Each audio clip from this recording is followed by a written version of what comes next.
Kembaran Raffi Ahmad, Dimas seperti diketahui sempat menghilang selama sebulan.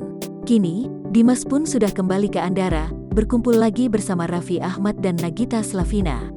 Ketika mengunjungi Raffi Ahmad di Andara, Baim Wong sempat kaget melihat penampilan terbaru Dimas yang bikin pangling.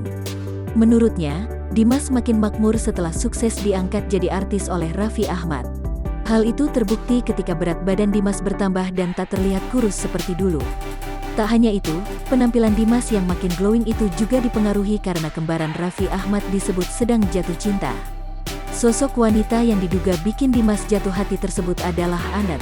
Maka dari itu, Baim Wong pun bertanya soal hubungan Dimas dan Annet. Karena seperti diketahui, Dimas terlihat dekat dengan Annet setelah keduanya terlibat drama series bareng berjudul Bucin Story. Karenanya, Baim Wong pun penasaran apakah Dimas dan Annet pacaran.